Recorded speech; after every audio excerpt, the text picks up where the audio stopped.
올라 아토입니다.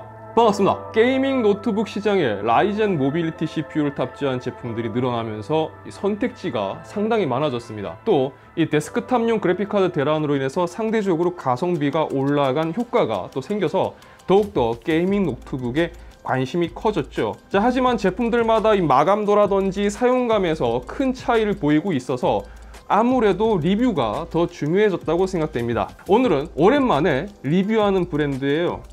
요가 때는 제가 리뷰를 참 많이 했었는데 진짜 오랜만인 것 같습니다. 레노버 리전 5 프로 모델입니다. 자, 정확한 명칭은 리전 5 프로 16ACH R7 스톰 3060인데 이름이 너무 길죠.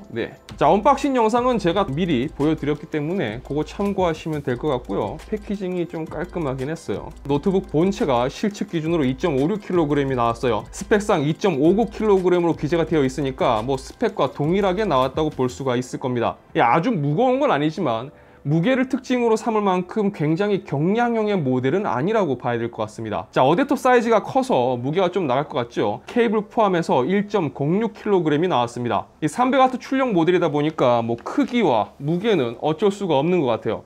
자, 노트북과 어댑터 그리고 케이블 모두 휴대할 경우 무게는 대략 3.6kg 정도 나온다고 볼 수가 있습니다. 자, 그럼 제품의 기본적인 스펙 살펴보도록 하겠습니다. 자, 프로세서는 AMD 라이젠 5800H가 탑재되었습니다. 8코어 16스레드에 베이스 클럭 2.3GHz, 부스트 클럭 4.4GHz입니다. 디스플레이는 16인치 2560에 1600 QHD 대상으로 지원하고요. 최대 주사율은 165Hz IPS 패널이 탑재되었습니다. 그리고 GPU는 엔비디아 지포스 RTX 3060이 탑재가 되었습니다. 자, 메모리는 DDR4 3200MHz 16GB, 스토리지는 512GB 용량의 NVMe M.2 SSD가 탑재가 되었습니다. 자, 무선 연결의 경우는 와이파이 6와 블루투스 5.0을 지원합니다. 자, 입출력 포트 및 조작부로는 우측으로 웹캠을 통한 사생활 노출을 방지하는 프라이버시 E 셔터, 그리고 USB 3.2 제넌 포트, 후면으로 유선 램 포트와 디스플레이 출력을 지원하는 USB-C 포트, 그리고 두 개의 USB 3.2 제넌 포트, HDMI 2.1 포트, USB 3.1 포트와 전원 포트가 있습니다. 자, 그리고 좌측으로 디스플레이 출력을 지원하는 USB-C 젠2 포트가 있고요. 오디오 콤보 포트가 자리 잡고 있습니다. 그러니까 입출력 포트가 사이드, 후면, 3면으로 쭉 이렇게 둘러싸고 있다고 생각하시면 되겠습니다. 자, 노트북의 사용감에서 굉장히 중요한 부분이죠. 바로 키보드와 터치패드입니다. 자, 키보드는 4존 RGB 백라이트를 지원합니다. 그리고 리전 투 스트라이크 키보드라고 해서 펜타그래프 방식의 키보드지만 좀 더 타건감에 신경을 썼다고 합니다. 일반적인 펜타 방식의 키보드보다는 사용감은 제가 써봤을 때 좀 더 괜찮은 것 같습니다.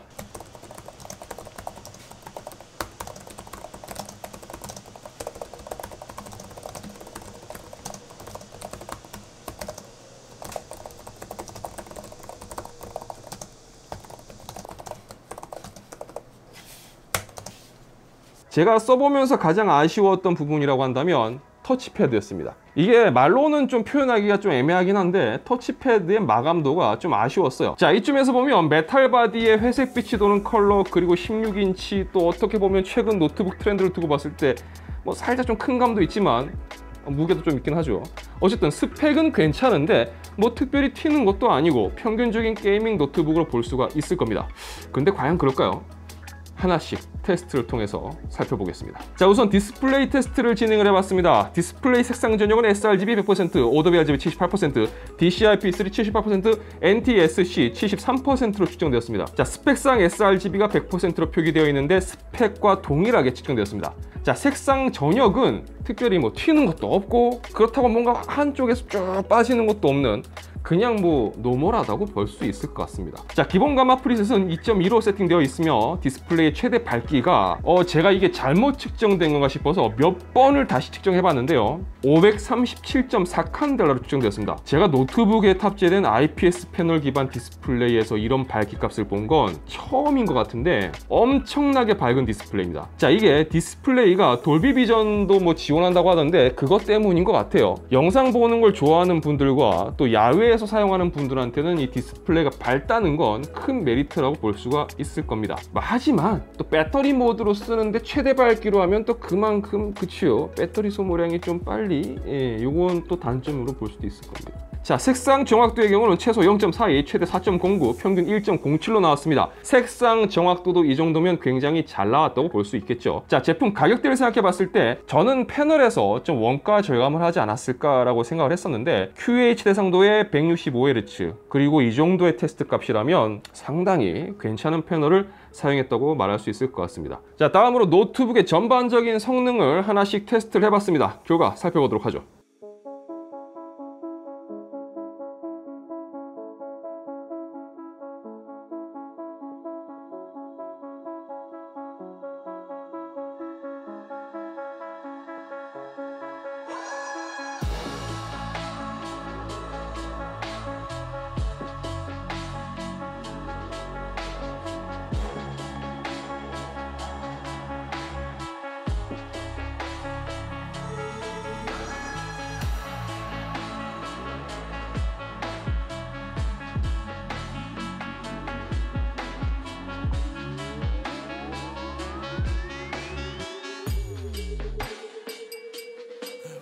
자, 테스트 결과를 두고 본다면 작업성에 있어서도 전혀 아쉬울 게 없는 모델입니다. 그러니까 컨텐츠 크리에이션용으로도 전혀 부족함이 없다고 볼 수 있겠죠. 근데 만약 그런 용도로 쓸 거라면 이 디스플레이의 색상 전역이 좀 그러니까 컨텐츠 제작용 모니터를 따로 연결해서 사용하면 되겠죠.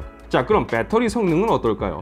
오피스 프로그램을 연속 구동을 하는 기준으로 배터리 사용 시간을 테스트를 해봤습니다. 자, 2시간 18분이 나왔는데요. 아시다시피 제가 진행하는 노트북의 배터리 테스트는 절전 모드라든지 배터리 절약 모드 이런 거 일체 손대지 않고 오직 전원선만 뽑고 배터리로만 테스트를 하는, 다른 세팅 손대지 않고요.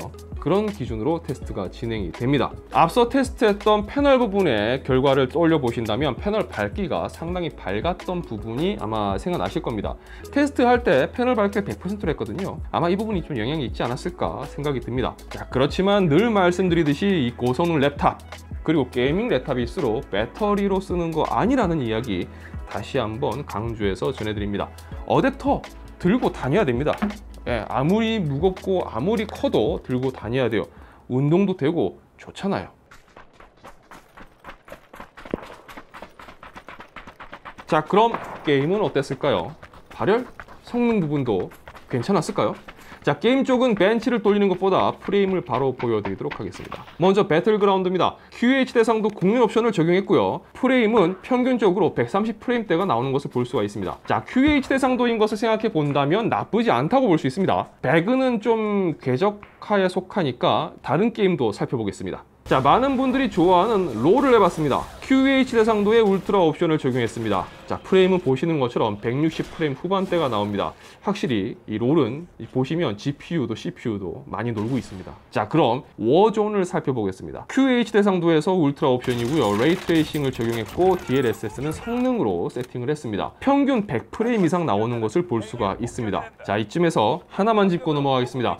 노트북 리뷰를 꾸준히 하고 있는 제 기준에서는 이 정도면 성능을 잘 뽑아줬다고 저는 생각을 합니다. 그런데 분명히 이 영상 보시는 분 중에 3060인데 고작 이렇게 말씀하시는 분이 분명 계실 겁니다. 자, 제가 한 번씩 이 부분을 반복해서 말씀드리는 부분이긴 한데, 데스크탑에서 사용하는 그래픽카드 이 넘버링과 노트북에 탑재되는 그래픽카드 넘버링을 같다고 해서 이 동일한 성능으로 보시면 안 됩니다. 정확한 값은 아니지만 우리가 흔히 하는 말로 노트북에 들어가는 그래픽 칩은 데스크탑 기준으로 기본적으로 한 2단계 정도 낮게 본다고 이야기합니다. 그러니까 노트북에서 QHD 165Hz 디스플레이가 탑재가 되었다면 테스트 기준으로 봤을 때 이 자체에서 100프레임 이상 나온다고 한다면 저는 잘 나왔다고 생각을 합니다.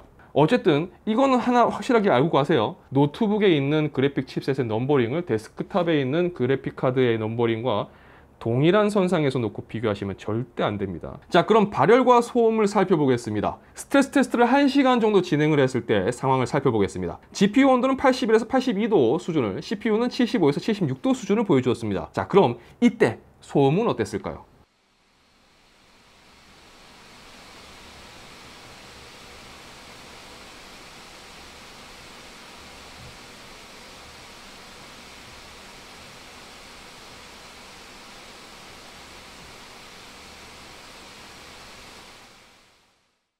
자, 그럼 방금 테스트 같은 경우는 GPU에 좀 더 부담을 주는 스트레스 테스트잖아요. 그럼 CPU 쪽의 부하를 높게 거는 시네벤치 테스트 중에 소음은 어땠을까요?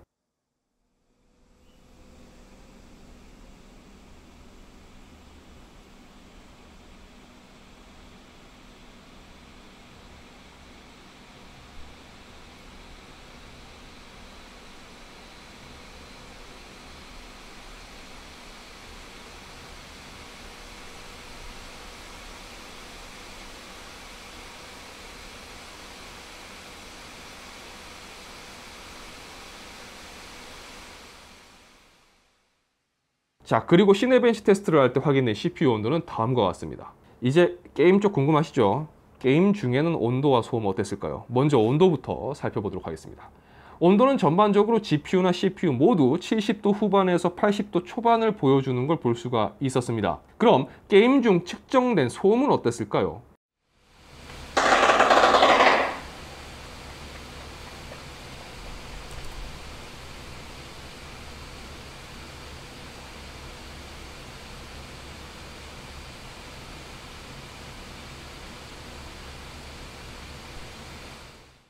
뭐 온도나 소음 잘 잡은 것 같아요?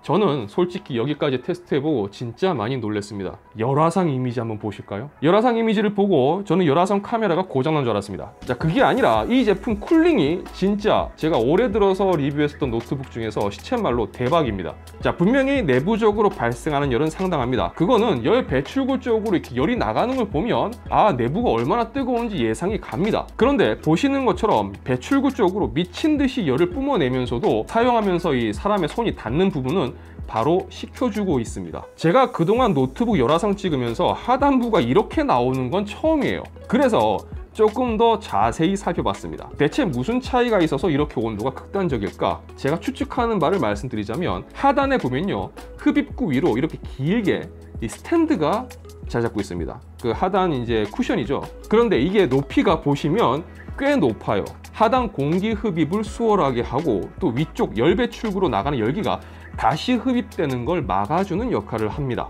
쿨링은 진짜 역대급인 것 같아요. 자, 그럼 확장성은 어떨까요? 자, 하단 패널을 열어보니까 왜 쿨링이 이렇게 좋을 수밖에 없는지 뭐 조금 알 것 같습니다. 쿨링 시스템이 뭐 메모리, M.2 거기에 심지어 와이파이 모듈까지 모두 방열 패드로 덮여 있어요. 자, 메모리는 삼성의 DDR4 3200 메모리가 탑재가 되어 있는데 필요할 경우는 교체가 가능합니다. 그리고 M.2도 여분의 추가 슬롯이 있어서 확장이 용이합니다. 자, 배터리는 80Wh 용량의 배터리가 탑재가 되었습니다. 그러니까 배터리 테스트 시간은 뭐 조금 짧게 나왔지만 탑재되어 있는 배터리 용량은 뭐 작은 편이 아니라는 겁니다. 자, 기본적으로 내장된 M.2는 SK 하이닉스 제품이 탑재되어 있습니다. 읽기 쓰기 속도는 다음과 같이 측정되었습니다. 자, 마지막으로 내장된 스피커 음질도 확인하고 넘어가야겠죠.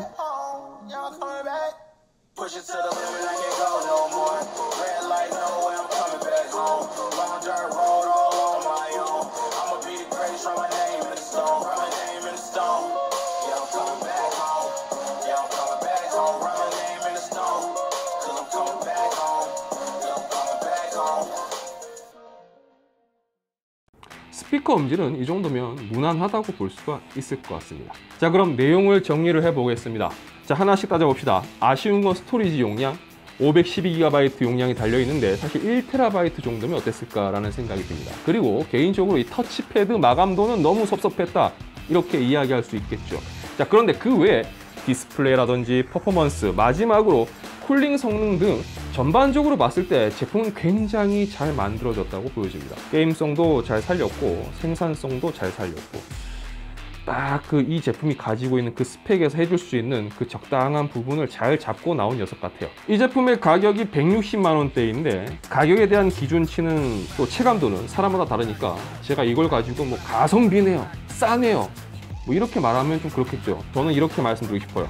이 정도 퍼포먼스를 보여주는 제품이라면 저는 망설임 없이 추천할 수 있다고 이야기 드릴 수 있을 것 같습니다. 제가 노트북 리뷰에서 이렇게 얘기한 적이 거의 없어요. 자, 100만 원대 중반 가격에서 고성능을 제공해주는 노트북을 찾고 계셨다면 오늘 보여드린 이 모델 진짜 이 정도면 좀 진지하게 참고해 보시기 바랍니다. 자, 채널 러비다터에서는 다양한 IT 정보와 제품 리뷰를 전해드립니다. 영상이 유익하셨다면 좋아요와 구독 그리고 알람 설정 부탁드리겠습니다. 저는 다음 영상에서 다시 인사드리도록 하겠습니다. 시청해주셔서 진심으로 감사합니다. 지금까지 아트였습니다. 고맙습니다.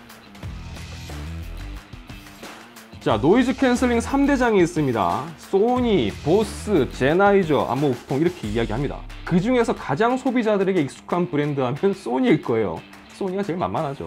자, 최근 소니가 출시한 제품 중에서 노이즈 캔슬링으로 노캠만의 또 이 세계 랭킹이 있다고 합니다. 찢어버린, 그 랭킹을 찢어버린 제품이 있어요. 바로 이 녀석입니다. WF-1000X Mark IV라는 녀석이죠. 어떨까요? 궁금하시죠? 조금만 기다려주세요.